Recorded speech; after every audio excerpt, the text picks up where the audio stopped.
Hola, bienvenidas nuevamente a esta clase de filosofía. La intención es poder hacer una síntesis de aquello que venimos trabajando y poder colaborar en la comprensión de las disciplinas. Algunas de ustedes todavía no han participado en el foro, así que bueno, comenzamos. Lo que venimos trabajando en esta clase es sobre un texto de Jasper que nos habla de los orígenes del filosofar. En ese texto, Jasper hace una distinción entre comienzo y origen. Cuando dice que nos habla del comienzo de la filosofía, nos está hablando de un comienzo histórico y bueno, se remonta a Grecia del siglo VII o VI antes de Cristo. Eh, y cuando hace referencia a los orígenes del filosofar, está haciendo referencia a aquello que mueve a la persona a poder realizarse distintos tipos de preguntas. Y es así que nos habla de tres orígenes del filosofar: la duda, el asombro y las situaciones límites. Bueno, todo esto, como decíamos recién, nos lleva a realizarnos preguntas sobre esa realidad, y estas preguntas, cuando se acumulan, se van problematizando o problematizan de tal manera un sector de la realidad que hacen a la aparición de las disciplinas. Estas disciplinas no surgen todas juntas, sino que, como les decía, van a surgir cuando históricamente se problematice una determinada cuestión de la realidad. Comencemos con el desarrollo de las disciplinas. La primera que tenemos es la lógica. Les quiero decir que algunas imágenes las tomé de lo que ustedes ya compartieron del foro. La lógica, ¿qué es lo que estudia la lógica? La lógica estudia las formas de razonamiento. Es importante que entiendan que razonamiento no es lo mismo que conocimiento. Conocer es como yo capto la realidad, como capto los objetos a través de los sentidos, a través de la inteligencia. Y acá estamos hablando de las formas de razonamiento, o sea, las formas que tenemos de pensar, de poder utilizar la información que nosotros tenemos. Y nos habla de las formas correctas y de las formas incorrectas, que las formas incorrectas se llamaban falacias. Cuando hablamos acá de el razonamiento, estamos diciendo que el razonamiento es una estructura lógica. O sea que todo razonamiento debe tener, por un lado, ¿sí?, las premisas, que las premisas son los antecedentes que yo tengo, o sea, la información previa que yo tengo, y una conclusión. Y ahí les puse un ejemplo de un tipo de razonamiento que dice, bueno, todos los artistas son creativos, Marta Minujín es artista. Esas son las premisas, o sea, es la información previa que yo tengo.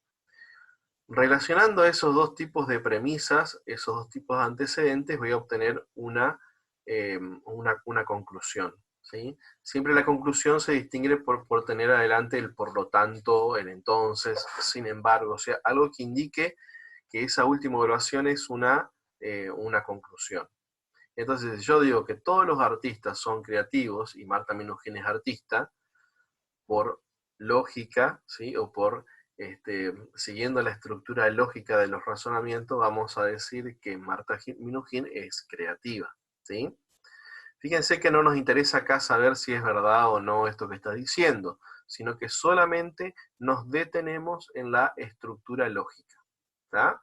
Ahí tenemos una estructura lógica que es correcta. ¿Qué tipo de razonamiento podemos encontrar? Razonamientos deductivos. Este razonamiento que nosotros trabajamos acá se llama deductivo, va de lo general a lo particular. Y razonamientos no deductivos como los inductivos, por analogía, por aducción. ¿Sí? Esto nada más se los doy a modo informativo. Lo que ustedes tienen que entender es lo anterior que les acabo de explicar. Otra disciplina es la filosofía de la naturaleza. Si ustedes leen el apunte van a ver que dice que la filosofía de la naturaleza estudia el ente móvil corpóreo. O sea que, ¿qué quiere decir? Que estudia todos los seres que tienen materia, que tienen cuerpo. Por lo tanto, incluye a todos los entes de la naturaleza. Pero cuando nos habla de móvil, no está hablando de móvil en el sentido de que podemos trasladarnos, sino que está hablando de que estos entes corpóreos podemos cambiar. ¿Sí? podemos sufrir determinado tipo de cambios. Entonces ahí hace referencia a Aristóteles, que es el primero que plantea una solución más acabada del concepto cambio. Entonces dice Aristóteles, todas las cosas corpóreas pueden sufrir cambios accidentales o cambios sustanciales. Cambio accidental, un cambio accidental es un cambio que se produce cuando cambian las cualidades secundarias de un objeto y sigue siendo lo mismo. Por ejemplo, ahí tenemos una persona que se tiñe el pelo. El teñirse el pelo no la hace ser una persona distinta. Sigue siendo persona, pero ahora con un color de cabello distinto, ¿sí? Por ejemplo, tenemos un árbol de manzanas en nuestro patio y al principio es chiquitita, ¿sí? Pero es una manzana y después crece, sigue siendo manzana, ¿sí? Lo único que cambió fue accidentalmente algo de su estructura, pero sigue teniendo la misma esencia, sigue siendo manzana. En cambio, el cambio accidental, perdón, el cambio sustancial, se produce cuando algo deja de ser lo que es. Y ahí tenemos el ejemplo de una hoja de papel. Si nosotros la quemamos, deja de ser hoja para pasar a ser cenizas. Entonces su sustancia es otra. Si yo, por ejemplo, rayo una hoja o la imprimo, el cambio que sufre la hoja es accidental, porque sigue siendo hoja, está rayada ahora o tiene algún dibujo o algo, pero sigue siendo hoja. Pero si la quemo, deja de ser hoja, pasa a ser cenizas. Entonces Aristóteles dice que estos cambios llevan a que nosotros nos demos cuenta que las realidades materiales tienen una determinada estructura. Ahí les pongo el ejemplo del perro. Entonces dice, bueno, ¿cuál es la estructura de los seres? Que todos los seres materiales tienen sustancia y accidentes. La sustancia es lo que hace que algo sea lo que es. Por ejemplo, es un perro, ¿sí? Esa es su sustancia, su esencia. El accidente es que es todo aquello que es accesorio a esa sustancia, que por más que esté o que no esté, va a seguir siendo esa misma sustancia. Este perro acá es de color marrón con blanco, ¿sí? Está echado, ¿sí? Pero en algún momento se puede parar y va a seguir siendo perro. Tiene hambre, come y va a seguir siendo perro, ¿sí? Este perro es de fulanito, ¿sí? Pero puede ser que el fulanito se lo regale a otro y pasa a ser ahora de menganito, pero sigue siendo perro, ¿sí? Entonces su accidente es algo que acompaña a esa sustancia, pero que hace que esa sustancia siga siendo lo mismo. Bueno, tenemos ahora la psicología filosófica. La psicología filosófica, o también se llama filosofía de lo viviente, ¿sí? Acá solamente vamos a tomar ya no a todos los seres, sino que vamos a tomar solamente a los entes vivos, y nos vamos a preguntar, por ejemplo, cuál es la naturaleza de la vida, o qué es el alma, qué es lo que explica la vida. Entonces nos vamos a preguntar si todos los seres poseen el mismo grado de vida o podemos distinguirlos. Volvemos a Aristóteles y Aristóteles va a decir que hay grados de vida, ¿sí? Por una parte tenemos el grado de vida vegetativo, que es el de las plantas, ¿sí? Y después tenemos la vida sensitiva o la vida animal, ¿sí? Y después tenemos la vida racional, que sería la nuestra, ¿sí? Que asume todas las otras características de la vida animal y de la vida vegetativa. Y luego tenemos la antropología filosófica. Como lo dice la palabra, antropología filosófica tiene por objeto de estudio al hombre como problema, y lo que intenta establecer es cuál es su esencia. Pero ahora van a ver, fíjense cómo se abre el campo de las preguntas de la antropología filosófica, porque al ser el hombre el objeto de estudio, se vuelve una de las disciplinas más complejas. Entonces, por ejemplo, podemos preguntarnos, ¿de dónde venimos?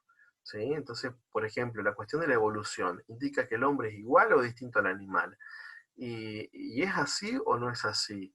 ¿Cuál es el lugar del hombre que tiene en el cosmos? ¿Sí? Porque hay un universo tan infinito, ¿y el hombre qué hace en ese universo infinito? ¿Está para el hombre ese universo? ¿sí? ¿Tiene sentido que nosotros accionemos en la vida? ¿Cuál es el objetivo que tiene la vida de las personas? ¿Qué es ser una persona humana? ¿Es lo mismo hablar de ser humano que de persona o hay alguna distinción? También la antropología filosófica va a tratar cuestiones que tengan que ver con el género. Se va a preguntar si los seres humanos somos iguales o somos diversos, o cómo es la cuestión ahí, en qué somos iguales, en qué somos diversos. También nos van a preguntar qué es la muerte, y si después de la muerte el alma sigue existiendo o no sigue existiendo, eh, si el hombre es un ser para la muerte, ¿para qué vivimos? Y también se va a plantear cuestiones que tienen que ver con el transhumanismo, o sea, aquellas eh, incorporaciones tecnológicas que hace el hombre a su cuerpo para poder desplegar más sus capacidades.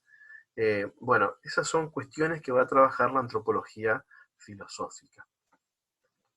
Después tenemos eh, la teoría del conocimiento, que acá les decía, es distinto del razonamiento.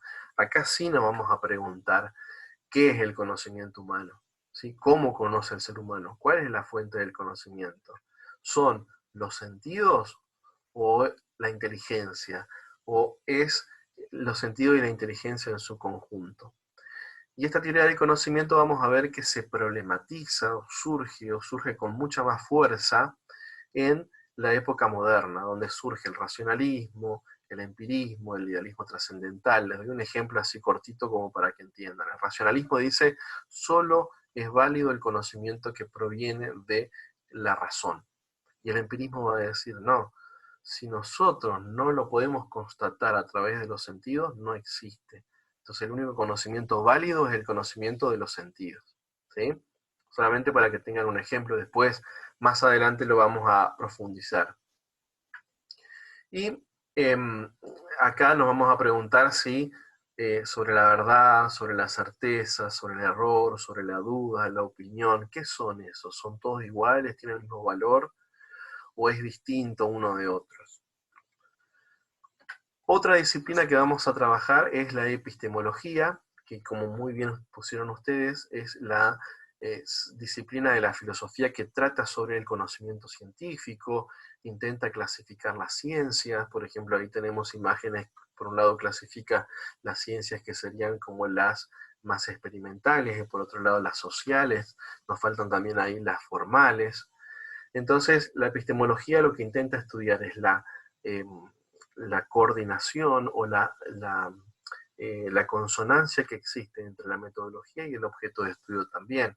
¿O qué es lo que valida algo para que sea un conocimiento científico? Bueno, eso lo estudia la epistemología. Luego tenemos la metafísica, que acá hubo algunos inconvenientes de poder entenderla. La metafísica en filosofía, ¿qué estudia? El ser, ¿sí? O sea, por eso dice que es la disciplina más abstracta de la filosofía, porque estudia el ser, lo que todos tenemos en común, que somos, tanto las piedras como el ser humano, un ser espiritual, existe. Bueno, eso es lo que estudia, la existencia, el ser. Por eso decimos que lo que va a estudiar es la estructura de la realidad, cuáles son las causas más profundas que originan la realidad. Entonces ahí les pongo dos imágenes de problemáticas que van a aparecer en la metafísica. Es decir, bueno, la realidad es lo que es, ¿sí? Ahí tenemos el árbol, es lo que es, el árbol realmente existe y existe así como lo vemos en la realidad, o la realidad es una construcción humana, ¿sí? Que surge de la mente del hombre, o del encuentro entre la mente y la realidad. Bueno, son preguntas que se va a hacer la metafísica. La teología natural. Es necesario entender acá que hay una teología que es natural y otra teología que llamamos teología sobrenatural. La teología sobrenatural es la teología de la religión, la que se fundamenta en la fe. Acá cuando nosotros hablamos de teología natural, hablamos de una postura filosófica que tiene o que intenta demostrar racionalmente la existencia de Dios. ¿Sí? Racionalmente. No puede partir de la fe. ¿Sí? No recurre a la fe. tiene que demostrar y explicar los atributos de Dios o la existencia de Dios a través de la razón. Tiene que dar pruebas lógicas. Si no, no es teología natural.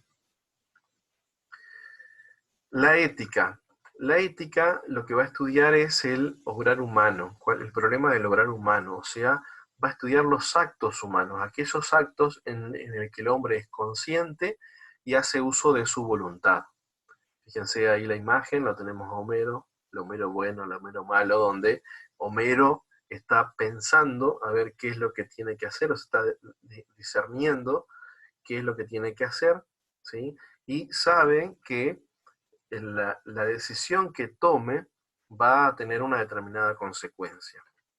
Hay una película que, por ejemplo, se llama Matrix, no sé si lo han visto, donde el protagonista, que se llama Neo, tiene que optar entre conocer la realidad o seguir en una ilusión. Bueno, y eso va a tener sus determinadas consecuencias. Y después hay otra película que me resultó significativa, que se las recomiendo si la quieren ver, que tiene que ver con el ámbito educativo, que se llama La Ola, donde el accionar de un profesor, es una película que se da en Alemania, el accionar de un profesor lleva a que otros tomen otras decisiones que eran incorrectas, pero ahí se plantea la cuestión de lo que estaba haciendo el docente, ¿estaba bien? ¿Estaba mal? O fue la recepción que tuvieron los alumnos de esa información. Bueno, ahí entra la cuestión del dilema ético. ¿Qué es lo que está bien? ¿Qué es lo que está mal? ¿Quién lo determina? ¿Hay un bien o un mal que sean universal o no? Bueno, eso es lo que va a tratar la ética.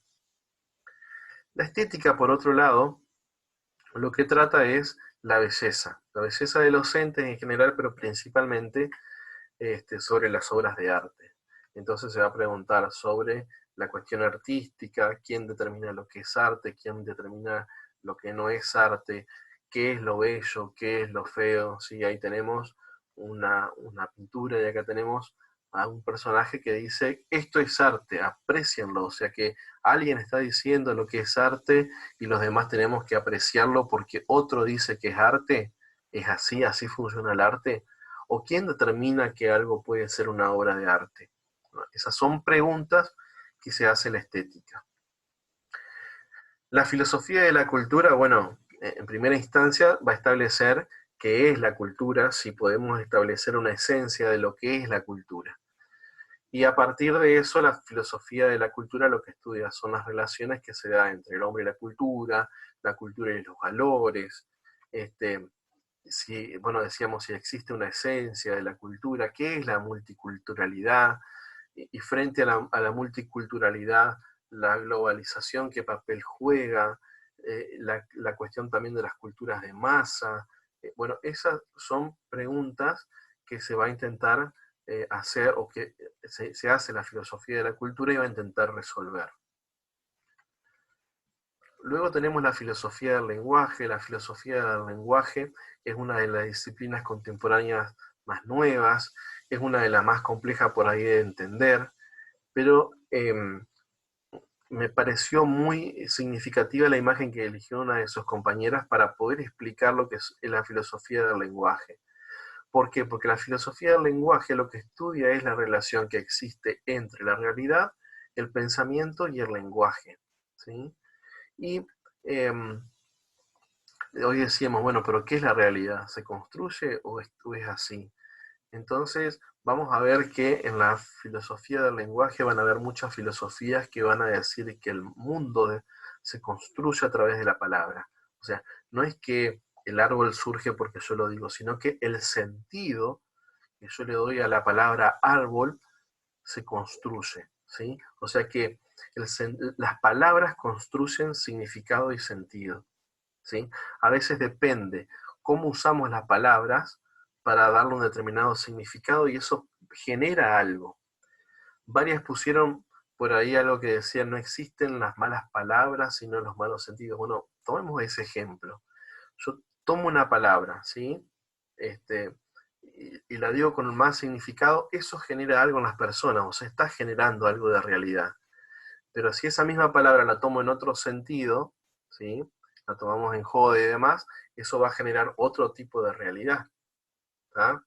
Entonces, bueno, eso es lo que estudia la filosofía del lenguaje, cómo nosotros a través del lenguaje construimos sentido sobre las cosas. Luego tenemos la filosofía política. Y en la filosofía política nos preguntamos, bueno, esto, ¿qué es lo políticos? Polis, que viene de la antigua Grecia, que significaba esto de lo público y demás, de la ciudad-estado. Bueno, entonces la filosofía política lo que se va a intentar, eh, lo que va a intentar explicar son estas relaciones que se dan, las relaciones que se dan de poder entre los distintos sujetos que conviven en una sociedad. Entonces, bueno, también va a intentar plantearse cuestiones que tengan que ver con la ética y la política, ¿están relacionadas o no? Eh, ¿Cuándo un gobierno es legítimo? El que sea un gobierno democrático, ¿lo hace legítimo? ¿O cuál es el gobierno legítimo? ¿O no existe un gobierno totalmente legítimo? Ahí les dejo una imagen, no sé si la han visto en Netflix, es una serie que se llama House of Cards, disculpen mi inglés, porque no lo sé, pero está muy buena y plantea la cuestión política en un sistema democrático y cómo podemos llegar a entender cuando algo es legítimo o no legítimo, o cuánto sabemos nosotros de los movimientos de la política. Bueno, esas cuestiones intenta establecer la filosofía política. Por último, nos encontramos acá con la filosofía de la historia, que la filosofía de la historia se va a preguntar sobre el acontecer histórico, ¿sí? O sea, el transcurrir dentro de un determinado tiempo hace que nosotros hablemos de historia, de que el ser humano hable de historia, pero es lo mismo el acontecer histórico que el acontecer natural, o sea, podemos hablar de una historia en el hombre y también de historia en los animales, o cuál es la condición para que nosotros hablemos de historia. Si nosotros decimos, no, los animales no tienen historia, ¿por qué no tienen historia los animales y los seres humanos sí? Bueno, una pregunta de la filosofía de la historia. La historia es lineal, o sea, va para adelante, siempre hacia el progreso, es cíclica, cada tanto vuelve a pasar, es espiralada, suceden cosas similares cada tanto. Podemos predecir la historia. Acá no se está haciendo una pregunta de tipo esotérica, a ver qué me dicen las cartas, no. Acá está hablando de la predicción histórica en el sentido de que, analizando, por ejemplo, lo que pasó en la Revolución, la Revolución Francesa, si podíamos prever que iba a suceder una revolución similar en otro lugar del mundo. ¿Sí? A eso hace referencia la predicción histórica.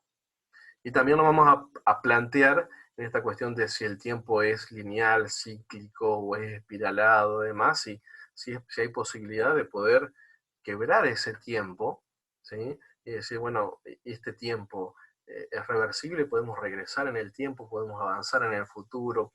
¿Qué es lo que pasa con el tiempo? Ahí también les recomiendo otra película que se llama El Almanaque, seguramente la vieron.